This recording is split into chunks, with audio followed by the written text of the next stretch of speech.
कर तेरी जटा में।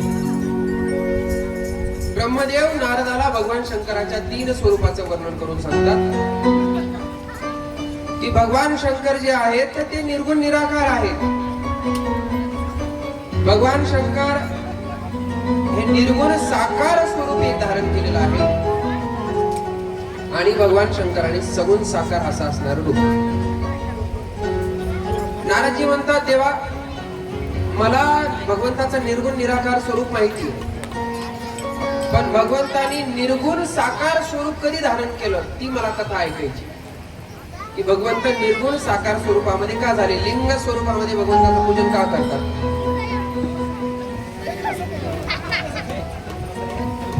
ऐका या ठिकाणी आमच्या पाठातील साधक हरिभक्त परायण मालाताई चिद्रवार धारूर तर यांच्या वतीनं समस्त श्रोतेगणांकरता भक्तजनाकरता या ठिकाणी प्रसादाच्या स्वरूपामध्ये आता ऊन खूप आहे आणि ऊन भरपूर लागत असल्यामुळं त्यांनी सर्वांकरता प्रसादाच्या स्वरूपामध्ये कुल्फी आणलेली आहे. म्हणून सर्वांनी आता इथून पुढची कथा कुल्फी खात खात ऐकायची.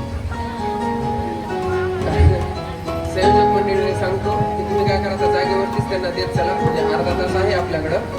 तेवढ्या वेळामध्ये कथाही श्रवण होईल आणि कुल्फी सर्वांना पोहोचली होईल प्रसाद जाईल. मला ताई करता एकदा जोरात सर्वांनी टाळ्या वाजवा.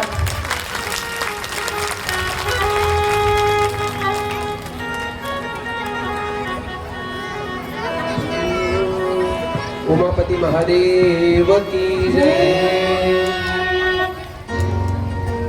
भगवान शंकराने जे निर्गुण साकार स्वरूप धारण केलं तर हे निर्गुण साकार स्वरूप का धारण केलं त्याची कथा या ठिकाणी वर्णन करून सांगतात. एक दिवशीचा प्रसंग आहे. कसं करता कुल्फी आधी खाता का कथा आधी ऐकता. कुल्फी आधी खाता नाही, तुम्ही कुल्फी खा मी तुमच्याकडे बघतो काय करणार आता, कारण मी कथा सांगत नाही खाता येत मला, तू पण नाही दिसणार तसं. म्हणून तुम्ही खा मी पाहतो तुम्हाला. असो उमापती महादेव की जय. सर्वांनी लक्ष माझ्याकडे द्या. एक वेळचा प्रसंग आहे. भगवान नारायण ब्रह्मदेवाला भेटण्याकरता गेले आणि गेल्याच्या नंतर त्या ठिकाणी नारायणाने ब्रह्मदेवाला पाहून एक शब्द उच्चारला. त्या ठिकाणी वत्स शब्द काय उच्चारला, वत्स. वत्स म्हणजे काय, पुत्रा किंवा मुलगा. वत्स शब्दाचा अर्थ काय होतो, मुलगा. ब्रह्मदेव म्हणले विष्णू मला मुलगा कसं काय म्हणालेत म्हणे, कारण मी तर सगळ्या ब्रह्मांडाचा नायक आहे. सगळं ब्रह्मांड मी रचलेलं आहे. या ब्रह्मांडाची उत्पत्ती मी केलेली आहे. जेवढे काही आकार दिसायला लागलेले सगळे आकार मी रचना केलेली आहे. मग मी नारायणाचा मुलगा कस काय, नारायण माझा मुलगा आहे. ब्रह्मदेव म्हणाले नाही नाही नारायणा तुमचं काहीतरी चुकायलंय, तुम्ही माझे पुत्र आहात, मी तुमचा वडील आहे. नारायण म्हणाले नाही ब्रह्मदेव मी तुमचा वडील आहे, तुम्ही माझे पुत्र आहात. आता इथं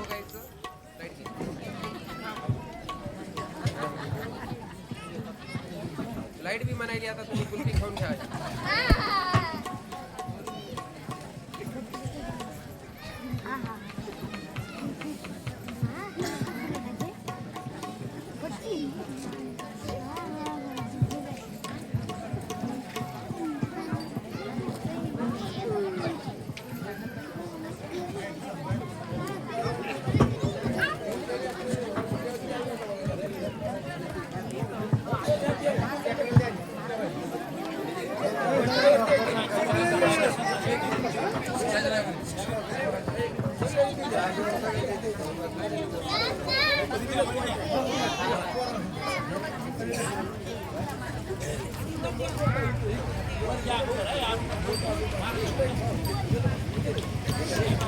उमापती महादेव की जय.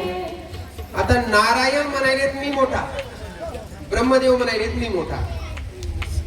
आता मोठेपणामध्येच महाराज दोन देवांचं त्या ठिकाणी जे वाद होता, तर तो वाद आता भांडणात रूपांतरित झाला. आणि लोकांना मी सगळ्याला मोठं व्हायचंय, लहान कोणालाच व्हायचं नाही. सगळ्याला काय वाटतंय मी मोठं व्हावं, मी मोठं व्हावं, मी मोठं व्हावं.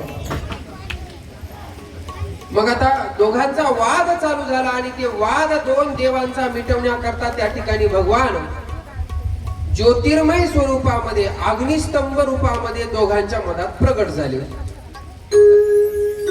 आणि ती अग्नि स्वरूप भगवान प्रगट झाले. भगवंतांनी त्या ठिकाणी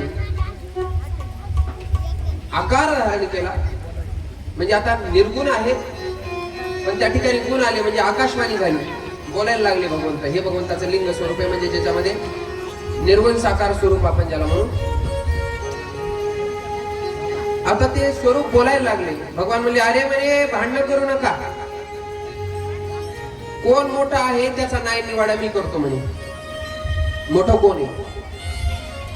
मग न्याय निवाडा करण्याकरता सांगितलं की हे जे अग्निस्तंभ दिसायला ना म्हणे ज्योतिर्मय स्वरूपाचा, तर एक जण काय करा याचा अंत शोधून या. ब्रह्मदेवाला सांगितलं तुम्ही वर जा आणि या अग्निस्तंभाचा काय करायचा अंत शोधायचा, म्हणजे संपते कुठे हे अग्निस्तंभ ते शोधायचे. आणि भगवान विष्णूला सांगितलं तुम्ही खालच्या दिशेने जा आणि तुम्ही काय करा याची सुरुवात शोधा की हा अग्निस्तंभ कुठून प्रकट झालाय, कुठून सुरुवात आहे याची. जसं हे झाड आहे, या झाडाची सुरुवात आपल्याला दिसायली आणि शेवटही दिसायला, बरोबर ना. तसं दोन देवांना सांगितलं, एकाने शेवट शोधायचा आणि एकाने सुरुवात शोधायची. हंसावर बसून ब्रह्मदेव वरच्या दिशेने गेलेले आहेत आणि गरुडावर बसून नारायण खालच्या दिशेने गेले. 1000 वर्ष झाले तरी ब्रह्मदेव वर वर वर वर वर वरच चालले आणि नारायण खाली खाली खाली खाली खाली खाली चालले. पण एकालाही अंतही भेटना आणि आधीही भेटना. आधी अंत एकालाही भेटत नाही. काय करावं बाबा. भगवान विष्णूंनी माघार घेतली. भगवान विष्णू म्हणे जाऊ द्या म्हणे, काय पडलंय म्हणे मोठेपणामध्ये. ब्रह्मदेव म्हणालेत ना मी मोठा, तर जाऊ द्या म्हणे ब्रह्मदेव मोठे, आपण लहान झालो तर कुठं बिघडते. भगवान विष्णूंनी माघार घेतली. भगवान विष्णू वापस निघण्याकरता निघाले. सांगितलं की आपण हरलो म्हणून सांगून टाकू. आता गेल्याच्या नंतर इकडं ब्रह्मदेव म्हणजे 1000 वर्ष झाले मी वर वर वर वर चाललो तरी आणखी मला अंत सापडला नाही. चला म्हणे आपण बी वापस. पण वापस जात असताना ब्रह्मदेव म्हणजे असं वापस नाही जायचं म्हणे आपल्याला. मग कारण असं जर वापस गेलो तर सगळे लोक काय करतील, आपल्याला हसतील की ब्रह्मदेव हरला. मग आपण जिंकलो असं सांगू आपण तिथं जाऊन खोटी साक्ष देऊ. काय की जर कोणी विचारलं त्या अग्निस्तंभाने की तुला अंत सापडला का, ब्रह्मदेव म्हणजे आपण म्हणू हो सापडला. पण म्हणे आपल्या एकट्याच्या म्हणण्यावर कोणी विश्वास ठेवणार. मग एक काय करू म्हणे आपण साक्षीदार घेऊ. म्हणून वरच्या आकाशाच्या दिशेनं महाराज एक केतकीचं पुष्प म्हणजे केवड्याचं फुल खालून म्हणजे वरून खाली येऊ लागलं. ते केवड्याचं पुष्प ब्रह्मदेवाने हातात धरलेलं आहे आणि ब्रह्मदेव त्या केवड्याच्या पुष्पाला म्हणायला लागले की एक केवड्याच्या पुष्पा तू माझ्यासोबत चल आणि मी जेवढं म्हणल त्याच्यामध्ये फक्त तुला हो म्हणायचे. काय म्हणायचे? हो. केवड्याचं पुष्प म्हणलं बाबा हो म्हणायचं, पण कोणत्या गोष्टीबद्दल मी हो म्हणून ते तर सांगा मला. काय नाही म्हणे. तुम्हाला कोणी विचारल की ब्रह्मदेवाला या अग्निस्तंभाचा शेवट भेटला का, तर तुम्ही हो म्हणायचं. काय म्हणायचं? हो. खोटी साक्ष तयार केली ब्रह्मदेवाने. खोटी साक्ष तयार केली आणि त्या केतकीच्या पुष्पाला घेऊन आले. इकडून नारायणही आले आणि ब्रह्मदेवही आले. नारायणाला त्या अग्निस्तंभानं म्हणजे भगवान शंकराने विचारलं की काय हो म्हणे तुम्हाला या अग्निस्तंभाचा जी सुरुवात आहे तर ही सुरुवात सापडली का. तर भगवान नारायणाने खरं सांगितलं. माणसाने खरं सांगितलं की नाही म्हणे मला काही याची सुरुवात सापडली नाही बाबा. ब्रह्मदेवाला विचारलं की म्हणे तुम्हाला याचा शेवट सापडला का. तर ब्रह्मदेव खुशाल हो म्हणले महाराज. ब्रह्मदेव खोटं बोलले. आणि विचारलं तुम्हाला शेवट सापडला याची साक्ष काय. सांगितलं हे काय हे केवड्याचं पुष्प. या केवड्याच्या पुष्पाला विचारा म्हणे मी त्याला तिथूनच आणलंय. केवड्याच्या पुष्पाला विचारलं. केवड्याचं पुष्पही म्हणलं की हो म्हणे यांनी अंत शोधला. आता ब्रह्मदेव खोटं बोलले आणि ते केवड्याचं पुष्प खोटं बोललं तर त्या ठिकाणी महाराज भगवान शंकराचा क्रोध अनावर झाला. आणि क्रोध अनावरून भगवान शंकराने त्या ठिकाणी काल भैरव स्वरूप धारण केलं. काल भैरव भगवान की जय. भगवान काल भैरव स्वरूपामध्ये प्रगट झाले. हातामध्ये खड्ग धारण केलेला आहे आणि ज्या तोंडानं ब्रह्मदेव खोटं बोलले महाराज ते मस्तक ब्रह्मदेवाचं धडापासून उडून टाकलं. ब्रह्मदेवाचं मस्तक उडलं. आता ब्रह्मदेव जे आहे तर ब्रह्मदेवाला तोंड किती आहेत? ब्रह्मदेवाला मस्तक किती आहेत? 3. किती आहेत? ब्रह्मदेव पाहिलाय का? ब्रह्मदेव ओळखीचा असेल ना तुमच्या, टीव्हीत पाहिला असेल ना. मग त्याला मस्तक किती आहेत? मुंडके किती आहेत? 4 का 3? 4 आहेत. 4. आधी ब्रह्मदेवाला 5 मस्तक होती. किती होती? 5. पण आता खोटं बोलल्यामुळं ब्रह्मदेव एक मस्तक ब्रह्मदेवाचं काय झालेलं आहे? उडलेलं आहे. आणि मस्तक गमावल्याच्या नंतर त्या ठिकाणी ब्रह्मदेवाला स्वतःची चूक कळालेली आहे. आणि चूक कळाल्याच्या नंतर ब्रह्मदेव म्हणले की देवा मला माफ करा, मी चुकलो. पण देवाने सांगितलं की तुम्ही ब्राह्मण असून तुमच्या मुखातून वेद बाहेर पडतात आणि हे वेद वेद्य असून तुम्ही खोटं बोलले म्हणे. जा म्हणे, तुमचं या पृथ्वी तलावर कोणीही पूजन करणार नाही, कारण तुम्ही पूजा करण्याच्या लायकीचेच नाही. भगवान शंकराने त्यांना शापलं. म्हणून ब्रह्मदेवाची पूजा कोणीही करत नाही. त्याचं दुसरंही कारण आहे, ते कारण आपण उद्याच्या सत्रामध्ये पाहू. त्यानंतर सांगतात की भगवान विष्णूला सांगितलं की तुम्ही खरं बोलला आणि खरं बोलल्यामुळं जसं माझं जग पूजन करीन त्याच पद्धतीनं सगळं जग तुमची काय करेल? पूजा करेल. असं या ठिकाणी त्या ठिकाणी ब्रह्मदेवाने सांगितलं.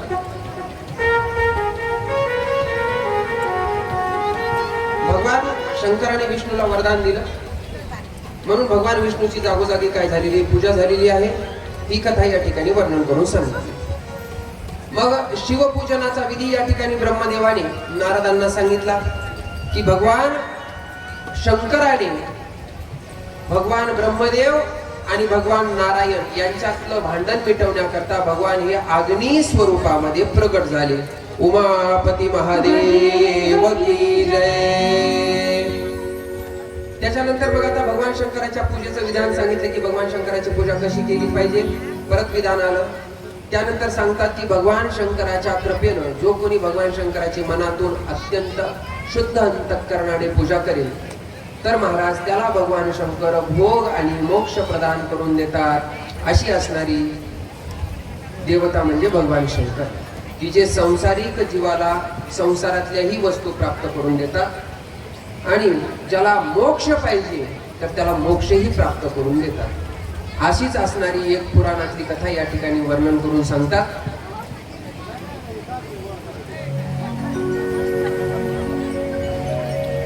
पुराणातली एक कथा या ठिकाणी वर्णन करून सांगतात.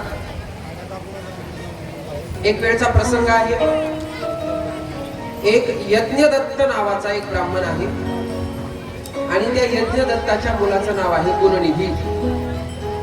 यज्ञदत्त म्हणजे महाराज यज्ञ करण्यामध्ये प्रवीण, यज्ञ करण्यामध्ये हुशार, म्हणून त्याच्या कार्यावरूनच त्याचं नाव पडलेलं आहे यज्ञदत्त.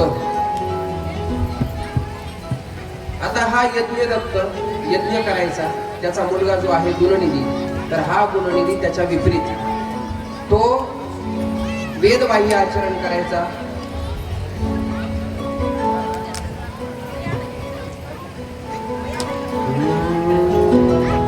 ऐका, उमापती महादेव की जय. फक्त शांततेत करा. मग हा जो गुणनिधी आहे, माझ्याकडे लक्ष द्या फक्त. आता या कथेकडे लक्ष द्या, कारण मी उद्या विचारून तुम्हाला महत्वाची कथा आहे. कथेचा सार सांगल, कथेचा विस्तार मी उद्याच्या सत्रात करेल. तर जो गुणनिधी आहे तर तो सगळा अवगुणाने भरलेला आहे. एके दिवशीचा प्रसंग आहे. यज्ञदत्ताला महाराज त्या गुणनिधीचे जे वडील आहे तर त्यांनी राजदरबारामध्ये यज्ञ केला आणि राजाने खुश होऊन नवरत्नाची अंगठी त्यांना दिली. ती अंगठी दिल्याच्या नंतर त्या यज्ञदत्ताने ती अंगठी घेतली. यज्ञदत्ताने सांगितलं की बाबा एवढी महागडी अंगठी मी घालू शकत नाही, कारण माझ्याच्यानं सांभाळणं होणार नाही. तरी देखील राजानं खुश होऊन ती अंगठी दिलेली असल्यामुळे त्या अंगठीचा स्वीकार केला आणि ती घरी नेऊन त्या यज्ञदत्ताने देवघरात ठेवली. पण आता हा जो गुणनिधी आहे, तर गुणनिधी हा वाईट व्यसन करणारा आहे. आणि व्यसनी माणसाला पैसा कितीही द्या ते पुरत नाही. मग या यज्ञदत्त त्या गुणनिधीच्या आईनं काय करायचं, त्याला पैसे पुरवायचे. कशा करता? व्यसन. आणि त्यानं पैसे माहीत करून घ्यायचे आणि इकडे व्यसन करायचे, जुगार खेळायचा, दारू प्यायची, वेश्यागमन करायचं. एके दिवशीचा प्रसंग आहे, जुगार खेळत असताना जुगारामध्ये हा गुणनिधी हरला. मग आता हरल्याच्या नंतर ते सगळे जण याला पैसा करतात तगादा लावू लागले. सांगितलं की तू जर आमचे पैसे दिले तर आम्ही तुला जिवंत ठेवू, नाही तर आम्ही तुला मारून टाकू. मरणाच्या भीतीनं महाराज गुणनिधी घरी गेला. आईला सांगितलं की आई मला एवढे एवढे पैसे लागतात. आईने सांगितलं बाबा माझ्याकडे एवढे पैसे नाहीत, कुठून देऊ मी मेले तुला पैसे एवढे, आणि आता माझ्याकडे काही राहिलंही नाही की मी तुला देईन. मग तेवढ्यामध्ये आईच्या लक्षात आलं की अरे म्हणे आपल्या देवघरामध्ये आपल्या मालकाने एक अंगठी ठेवलेली आणि ती अंगठी ते मालक घालीत बी नाही आणि ती पाहत पण नाहीत, कारण रोजची देवपूजा मीच करते. मग काय केलं, ही अंगठी घेतली आणि ती अंगठी त्या गुणनिधीला दिली आणि सांगितलं जाय म्हणे ही विक आणि तुझं जे काही कर्ज झाले ते कर्ज फेड. ती अंगठी महाराज हा जुगार ज्यांच्या बरोबर हरला होता त्या सर्वांना नेऊन ती अंगठी दिली. त्यांनी बी काय केलं, ती अंगठी घेतली सोनाराच्या इथं मोडायला गेली. सोनाराकडे मोडायला गेल्याच्या नंतर सोनारानं पाहिलं ती नवरत्नांची अंगठी होती आणि त्याच्यावर राजमुद्रा होती. राजमुद्रा होती म्हणजे याचा अर्थ ही अंगठी कोणाची आहे, राजाची आहे. त्या सोनाराने राजशिपायांना सांगितलं, राजशिपाई त्या ठिकाणी आले, या सगळ्याच्या सगळ्याला पकडून नेलं. सांगा म्हणे ही अंगठी कुठून आणली. मारलं महाराज. मारल्याच्या नंतर त्याने सांगितलं बाबा ही अंगठी आम्हाला गुणनिधीने दिली, बोलवा म्हणे त्या गुणनिधीला. त्या गुणनिधीलाही बोलवलं. त्याला सांगितलं तुला अंगठी कोणी दिली, म्हणे माझ्या आईनं दिली. बरोबर नाही, त्याच्या आईला दिली. आईला सांगितलं की अंगठी कुठून आली, म्हणे माझ्या मालकाला दिली. बोलवा म्हणे यांचे मालक कोण आहे. त्या यज्ञदत्ताला बोलवलं राजदरबारात आणि यज्ञदत्ताने सांगितलं राजेसाहेब ही अंगठी तुम्हीच मला दिली होती. पण तोपर्यंत यज्ञदत्ताला माहित नव्हतं की आपलं पोरग काय कारभार करते. मग आता सगळे पोराचे कारभार काय झाले त्याच्यासमोर उघडे झाले. यज्ञदत्तानं तिथंच त्या बायकोला बी सोडलं आणि लेकरालाही सोडलं. म्हणजे त्या गुणनिधीलाही हाकालून दिलं आणि त्या गुणनिधीला जी मदत करायची म्हणजे कोण, त्याची माय, तिला बी हाकालून दिलं घराच्या बाहेर. जा म्हणे तुम्ही दोघं बी आमच्या घरात राहायच्या लायकीचे नाही. आणि त्या यज्ञदत्तानं दुसरं लग्न केलं. आता याला काम करायची सवय नसल्यामुळं हे भीक मागून खाऊ लागलं. पण आता मला सांगा, व्यसन करणाऱ्याला भीक तरी देतं का कोणी गावात? नाही. मग 3 दिवस उपाशी राहायला कोणी अन्नाचा कण गेलेला नाही. विचार केला की आपण बाहेर गावाला जाऊन काय करू, भिक्षाटन करू, म्हणजे तिथं तरी कोणीतरी आपल्याला 4 घास देईल. म्हणून बाहेर गावी गेला. त्या ठिकाणी गेल्याच्या नंतर त्या गावामध्ये जायला त्याला उशीर झाला. त्या ठिकाणी भव्य असणारे एक शिवालय होतं. त्या शिवालयामध्ये शिव महापुराण कथा चालू होती. त्या शिव महापुराण कथेचा आवाज या गुणनिधीच्या कानावर गेला. गुणनिधी त्या दिशेने गेला आणि गेल्याच्या नंतर त्यानं पाहिलं, त्याला चांगलं माहिती होतं की जिथं भजन असतं तिथं भोजन असतच. म्हणून ते भोजनाच्या आशेनं कुठे गेलं, त्या शिवालयात. ते गुणनिधी शिवालयात गेला आणि गेल्याच्या नंतर त्या ठिकाणी शिव महापुराण झालं. पण योगानं फक्त त्यांनी काल्याचीच पंगत घेतलेली होती, रोजचा प्रसाद नव्हता. त्या गुणनिधीच्या हातावर साखर दिली आणि सगळेजण आपापल्या घरी निघून गेले. त्या गुणनिधीने तर डोक्यालाच हात मारला. गुणनिधी म्हणला 3 घंटे बसलो म्हणला इथं कशासाठी. ती कथा संपली म्हणजे पंक्ती बसतात, पंक्ती बसल्या म्हणजे जेवण करतो, जेवण करून मी तृप्त होईल. पण इथं ते जेवायलाच नाही. पण त्यानं काय केलं, भगवान शंकराला जे नैवेद्य दाखवला होता त्या नैवेद्याकडे त्याचं लक्ष गेलं. म्हणे हे भगवान शंकराचा नैवेद्य तो कोणी खाणार नाही, त्याच्यासमोर ठेवलेला आहे. आपण काय करू म्हणे, भगवान शंकराचा नैवेद्यच खाऊ. पंचपक्वानाचं नैवेद्य भगवान शंकराला दाखवलेला आहे. त्यानं काय केलं महाराज, सगळे ते पुजारी झोपेपर्यंत वाट बघितली. रात्री 12 वाजेपर्यंत सगळे झोपले आणि झोपल्याच्या नंतर हा गुणनिधी त्या गर्भगृहामध्ये गेला जिथं ते नैवेद्य ठेवलेला होता शिवपिंडी समोर. पण तोपर्यंत त्या शिवालयातला जो दिवा आहे तर तो दिवा काय झालेला होता, मंदावलेला होता आणि त्याला अंधकार झालेला असल्यामुळे त्या दिव्याची टिम टिम टिम टिम टिम टिम ती चमकायची. आणि त्याच्यामुळे ते नैवेद्य दिसणं कुठेही म्हणून. मग आता त्याच्यातला प्रकाश वाढवला पाहिजे, काय करावं म्हणून त्याला काय केलं, आपल्या शर्टचं, कॉटनचं शर्ट होतं, त्या सदरा फाडला, त्याची एक वात वळली आणि ती तेलात बुडून काय केलं, त्यानं दिवा प्रज्वलित केला. अग्नी त्या ठिकाणी अग्नी देवतेनं स्वरूप धारण केलं, ती ज्योती प्रकट झाली आणि त्या ज्योतीच्या प्रकाशामध्ये आता त्याला ते नैवेद्य दिसला कुठे. पण आता त्या सावली काय झाली, त्या भिंतीवर दिसली, कोणाची, गुणनिधीची. त्याची सावली दिसली, ती पाहिली एका ब्राह्मणाने महाराज जोरात काय केला, सगळीकडे गर्दा चालू केला की चोर आला, चोर आला, चोर आला, चोर आला. या गुणनिधीला चोर म्हणून असं मारलं म्हणतात. ते म्हणाले मी चोर नाही, पण आता मला सांगा, असं कोणी जर हातात आलं तर ज्याचा काही संबंध नाही ते हात साफ करून घेतात. एवढं मारलं त्या गुणनिधीचं मुंडकं धरलं, भिंतीवर आपटलं आणि तसाच तो गुणनिधी असा मागे होते शिवपिंड, त्या शिवपिंडीवर त्याचं जोरात डोकं आपटलं आणि त्याच ठिकाणी गुणनिधीचा प्राण निघून गेला. कुठं, शिवाला. आता प्राण गेला, पण प्राण जाण्याच्या आधी गुणनिधीची वासना काय होती, मला काय खायचंय, शिवप्रसाद. शिवप्रसादात वासना राहिली आणि गरुड पुराणामध्ये सांगितलं जातं की मरणाच्या 24 तास आधी आपण जे कर्म करतो, सत्कर्म, तर ते 100 पटीनं जास्त मोजल्या जातात. आता यानं मरण्याच्या आधी काय केलं होतं, शिवालयामध्ये दिवा लावला होता. एकच काय ते काम चांगलं झालेलं होतं त्याच्याकडून. मरणाच्या अगोदर दिवा लावला म्हणजे काय केला, त्यानं अंधकार दूर केला. आणि बाकीचे तर सगळे कामं चांगले नव्हतेच. आणि मरणाच्या अगोदर शिवपुराण ऐकलं आणि मनात अंतःकरणात इच्छा शिवप्रसादाची. कशाचं महाराज, त्या दीपदानाचं पुण्य त्याचं असं झालं की त्या पुण्याच्या बळावर त्याला पुन्हा मनुष्य शरीर प्राप्त झालं आणि त्या शरीरात तो गुणनिधी राजा झाला. कलिंग देशाचा राजा, त्याचं नाव झालं दम नावाचा राजा.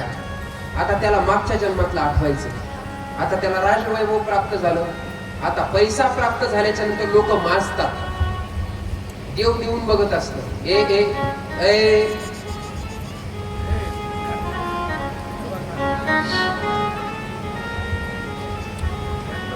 शांत बसायचं. जर भांडणं केली तर इथं स्टेजवर मी बसवीन तुम्हाला, मी तुमच्या जागेवर जाऊन बसेन तिथं.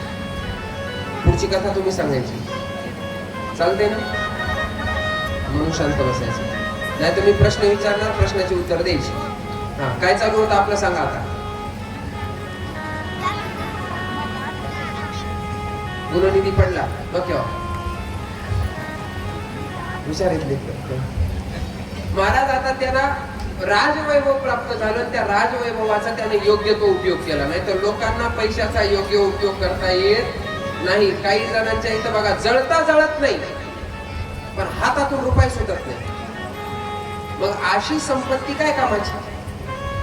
काही तर त्याच्या पुढे गेलेले आहेत महाराज. स्वतःचा पैसा स्वतः करताच वापरत नाही, तर ते लोक करता काय वापरत नाही.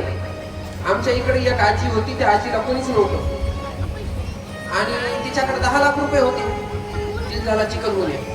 काय झाला, चिकनगुन्या. आणि चिकनगुन्या झाल्याच्या नंतर मग आमचे गुरु महाराज गेले त्या आजीला भेटायला. गुरु महाराजांनी सांगितलं, आजी तुमच्याकडे पैसे नाहीत का दवाखान्यात जायला. आजीने सांगितलं, नाही महाराज माझ्याकडे आहेत पैसे. म्हणजे किती येतात, म्हणजे 10 लाख रुपये. किती आहेत, 10 लाख. मग म्हणे पैसे काढून काढून जात नाहीत तुम्ही दवाखान्यात. आजी म्हणजे नाही महाराज, ते आडी अडचणी करता पुढे. आता महाराज म्हणजे तुला उठता येईल, बसता येईल. चिकनगुन्यानं सगळे सांधे आखडून गेले आणि आता तू काय म्हणाली, आडी अडचणी करता. आता काय शेवटचं बाबळीचं लाकूड घेती का काय विकत म्हणे त्या पैशानं. महाराज म्हणले तिला तसं. म्हणजे आता स्वतः करता सुद्धा माणसं पैसे खर्च करत नाहीत, असे माणसं बी आहेत जगात. पण आता या राजाने काय केलं, त्या पैशाचा योग्य तो उपयोग केला. त्यानं सगळं काय केलं, त्याच्याकडे जेवढी सत्ता होती तेवढी सत्ता महाराज त्यानं सत्कार्याकरता वापरली. भव्य भव्य शिवालय निर्माण केली आणि त्या शिवालयामध्ये लागणारं जेवढं काही दिव्याकरता तेल आहे, तेवढं सगळं तेल माझ्या राजकोषातून प्रत्येक शिवालयामध्ये जाईल असा त्यानं फरमान काढला. मग आता याच्या त्या राजाच्या जन्मामध्ये एवढं पुण्य झालं, कारण शिवालय बांधले. शिवालयामध्ये दिवाबत्ती करता जेवढं तेल लागतं तेवढं तेल त्याच्या राजकोषातून चालले आणि त्याचं त्या जन्मामध्ये एवढं पुण्य झालं आता राजा जरी झाला तरी पुन्हा शेवटी शरीर काय करावं लागतं, सोडावं लागतं. ते शरीर सुटलं, राजाचं शरीर सुटलं, पण राजाच्या शरीरात पुण्य खूप झालेलं होतं. मग आता हा गुणनिधी आता विश्रवा ऋषीचा मुलगा म्हणून जन्माला आला. विश्रवा ऋषी म्हणजे कोण? रावणाचे वडील. रावणाच्या वडिलाला विश्रवा ऋषीला 3 पत्न्या होत्या. किती पत्न्या? 3. त्याच्यापैकी पहिली पत्नी म्हणजे वनवर्णी, दुसरी म्हणजे केकसी. केकसी जी आहे तर त्या केकसीचे रावण आणि कुंभकर्ण हे मुले. दुसरी वनवर्णी, आणि त्या वनवर्णीचा मुलगा म्हणून हा जन्माला आला. याचं नाव ठेवलं त्या ठिकाणी पिंगलाक्ष. काय नाव ठेवलं? पिंगलाक्ष. मग आता पिंगलाक्ष, आता यानं राजवैभव सगळं त्या जन्मात भोगलेलं होतं, म्हणून राजभोगाची तर त्याला काही इच्छा नव्हती. म्हणून त्याने त्या जन्मामध्ये फक्त आणि फक्त काय केलं? भगवान शंकराची तपश्चर्या. आणि त्या तपाला प्रसन्न होऊन भगवान शंकर माता पार्वतीसह तिथं प्रगट झाली, त्याला दर्शन देण्याकरता. भगवान शंकराने दर्शन दिलं. दर्शन देऊन तो कृतार्थ झाला. भगवान शंकराने विचारलं, अरे म्हणे मी तुझ्या तपश्चर्येवर प्रसन्न आहे, माग म्हणे काय मागायचं? ते मला देवा मला काहीच नको, कारण तुमच्या कृपेनं फक्त दीपदान मी एकदा केलं तर तुमच्या कृपेनं मला राजवैभव तुम्ही दिलं, आणि त्या राजभोगामध्ये मला कळालं की त्या राजभोगात काहीच रस नाही, म्हणून राजभोग कशाला मागू म्हणे मी, आता मला काहीच नको. भगवान म्हणले असं नको, काहीतरी माग. आता भगवंतांनी लईच आग्रह केला, माग माग माग म्हणल्याच्या नंतर ते माता पार्वतीची बाजूला होती ना बसलेली, तर हे काय पिंगलाक्ष करू लागलं, त्या माता पार्वतीकडे एकटक लावून बघू लागलं. माता पार्वतीच्या मनात विचार आला, म्हणे हे भक्त कोणाचा आहे? शंकराचा. बरं मी माझ्या मालकासोबत आले तर यानं मालकाला बघावं का मला बघावं? ज्याचा भक्त आहे त्याला बघाव ना, माझ्याकडे बघायला म्हणे. आता दुसऱ्याच्या पत्नीला असं नजर रोखून म्हणजे पापणी सुद्धा झाकण झालं म्हणे, एवढं टक लावून बघायले, असं बघणं काय चांगलं आहे का म्हणे? कुदृष्टीनं माझ्याकडे पाहिले म्हणे. म्हणून पार्वती मातेनं मनातल्या मनात म्हणल्या की हे याचा एक डोळाच फुटू दे म्हणे. तर त्या पिंगलाक्षाचा एक डोळा फुटला डावा. कशानं? पार्वती मातेच्या शापानं. पार्वती मातेला वाटलं हे माझ्याकडलेच बघायला, वाईट नजरेनं बघायला, काय की कुबुद्धीनं बघायले. म्हणून पार्वती माता त्याला म्हणल्या, अरे ए कुबेर. काय म्हणल्या? कुबेर, म्हणजे कुदृष्टीनं पाहतो म्हणून त्याचं नाव काय ठेवलं पार्वती मातेनं? कुबेर. जसा त्याचा डोळा फुटला तसं महादेवानं पार्वतीकडे पाहिलं. म्हणे काय पार्वती, विनाकारण बिचाराचा डोळा फोडलास म्हणे तू? ती म्हणे देवा विनाकारण फोडला नाही म्हणे. दुसऱ्याच्या बायकोला असं बघणं चांगलं आहे का? देव म्हणले बाई तुला त्याचा अंतकरणातला भाव कळाला नाही, ते तुला कुदृष्टीनं बघणं गेलं. मी त्याला लई माग माग माग म्हणून मी आग्रह करायलो ना, त्याच्यामुळे ते विचार करू लागलं की हिनं कोणचं पुण्य केलं असेल की ही जाऊन डायरेक्ट भगवान शंकराच्या बाजूला बसली. मग असं मी काय मागू की भगवान शंकर माझ्या जवळ येतील? ते विचार करू लागलं म्हणे. ते तू त्याचा विचाराचा डोळा फोडून टाकलास. पार्वती माता म्हणजे अरे मग चुकलं म्हणे, मला वाटलं ते मला कुदृष्टीने बघायला. म्हणून तेव्हापासून पार्वती माता त्याला कुबेरच म्हणायच्या.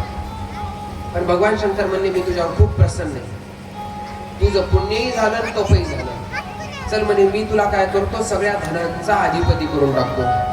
कुबेराला धनाचा अधिपती केलं. कुबेराची नगरी आहे अलकापुरी नगरी, आणि कुबेराला दुसरं वरदान होतं मागायचं काहीतरी. तर कुबेर म्हणला देवा द्यायचंच तर मग एक काम करा, काय की तुम्ही माझे मित्र व्हा. काय व्हा? मित्र. कारण बायकोपेक्षा बी जवळचा कोण असतो? मित्र असतो, बरोबर ना? कारण का बायकोला ज्या गोष्टी आपण सांगू शकत नाही त्या गोष्टी आपण कोणाला सांगतो? मित्राला सांगतो, बरोबर?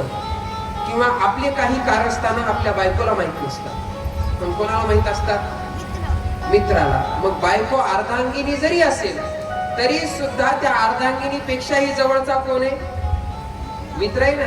आता माझ्याकडे वेळ नाही, नाही तर मी एक ते म्हणून दाखवलं असतं की मित्र, जर मित्र नावाची जात नसली असती ना महाराज, तर लोक फाशा घेऊन मेले असते. कारण मन मोकळं करण्याकरता पुरुषाकरता तरी, स्त्रिया तरी समजा कोणी भेटलं की लगेच टुळू रडतात, पण पुरुषाला रडता बी येत नाही, बरोबर नाही? ह्या रडून मोकळं होतात. अटॅकचं प्रमाण कोणात जास्त आहे? पुरुषामध्ये जास्त आहे. कारण का? त्याला रडता येत नाही. दुःख नसतं का? यांना जेवढं दुःख असतं तेवढं पुरुषांना बी असतं. मग त्या पुरुषांकरताच महाराज मित्र नावाचा काय केलेला आहे? देवाचा अवतार म्हणजे मित्र. कवी सांगतो, दुःख अडवायला उंबऱ्यासारखा, दुःख अडवायला उंबऱ्यासारखा, मित्र बनव्यामध्ये गारव्यासारखा, मित्र बनव्यामध्ये गारव्यासारखा,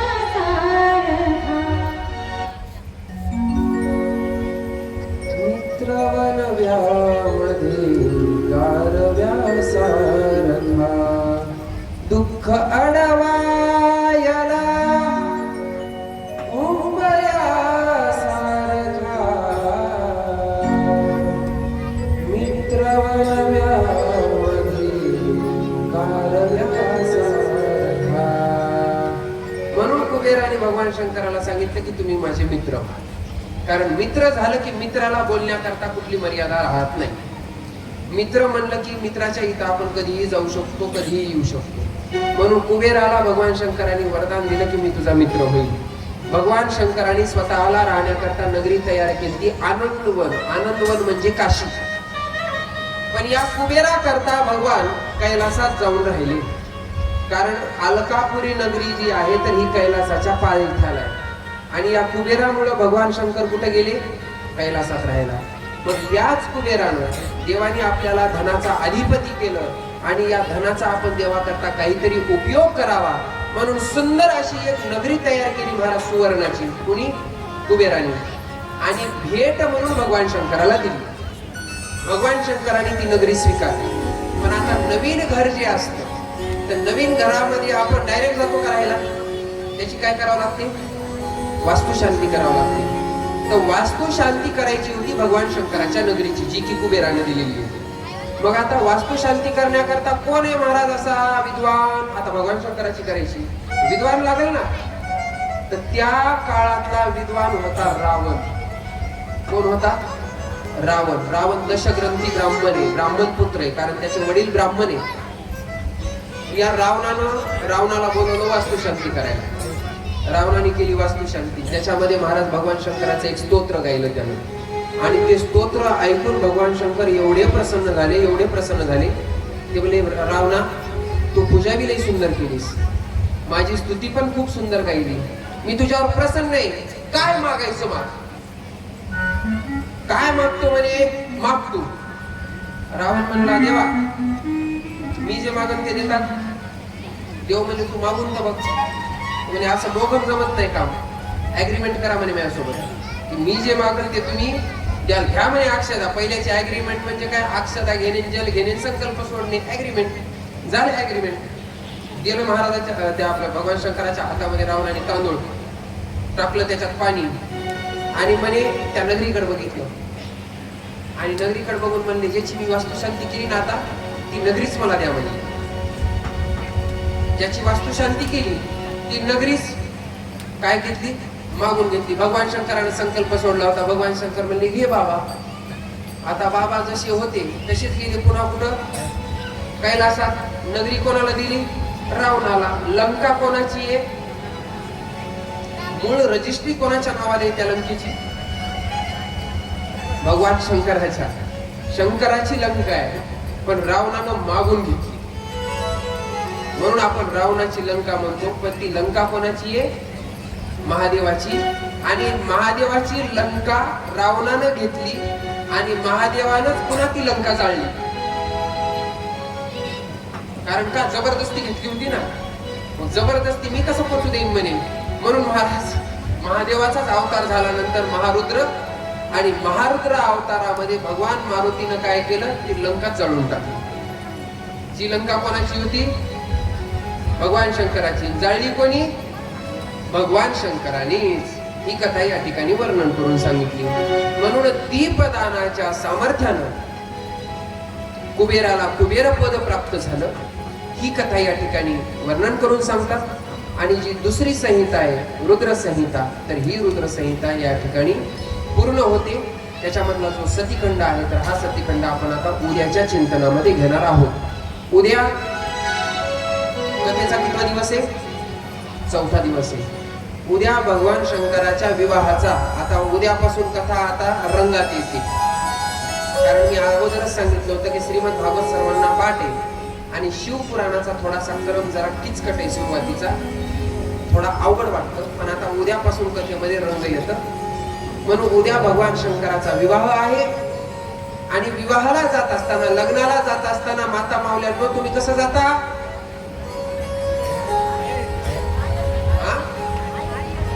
आहेर घेऊन जाता ना, तसं उद्याच्याला येताना fridge, cooler, TV, washing machine, कपाट, गॅस, शेगडी सगळं काही स्वीकारल्या जाईल.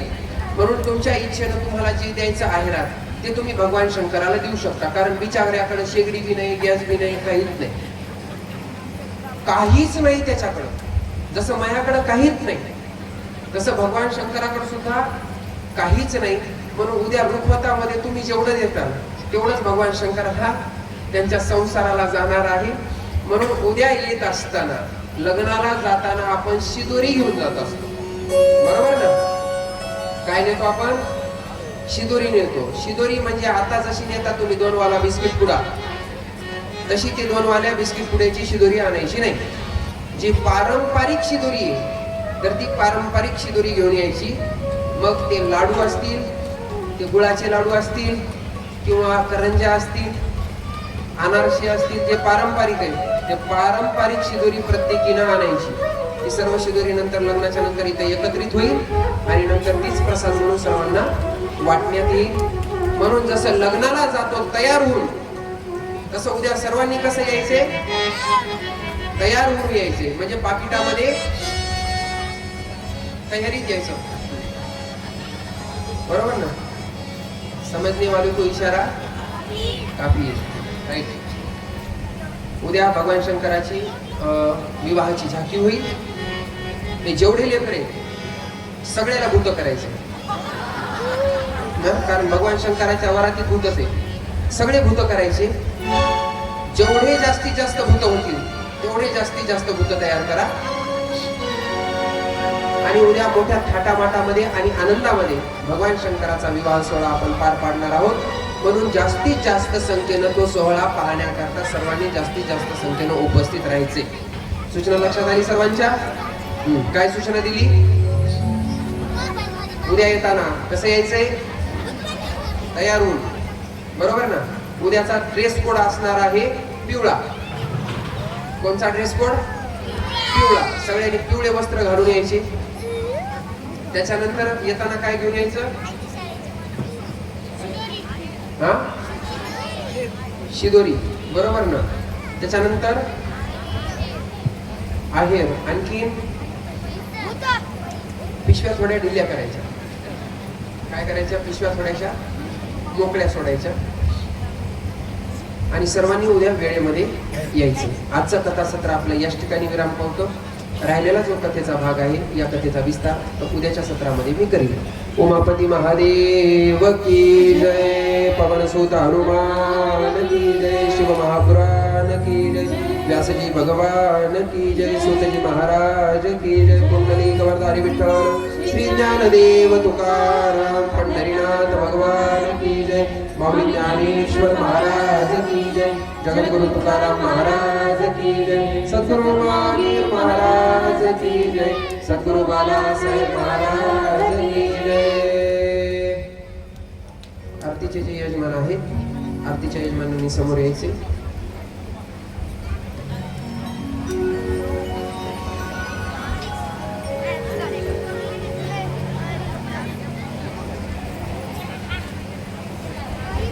ते दिवे जे आणले ते राहिले की ते आता ते हे करा, रस्ता करा, ते काढा आणि सगळे दिवे लावा बरं. आधी तोपर्यंत एक भजन घेऊ आपण.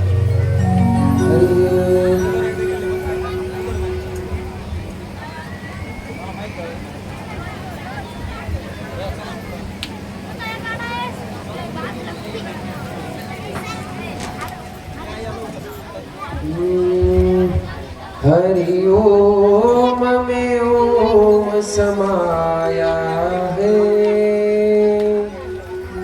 फक्त माता आता माऊल्यांनो दिवे लावले ना थोडं जरा जपून बरं आजूबाजूला लक्ष द्या आणि लक्ष देऊन ते दिवे प्रज्वलित करा.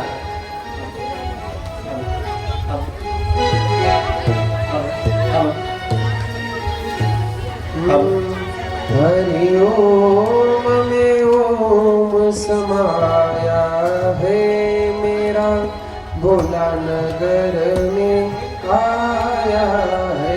हरि ओम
संसार सारं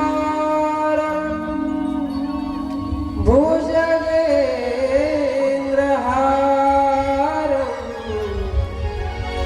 सदा वसन्तं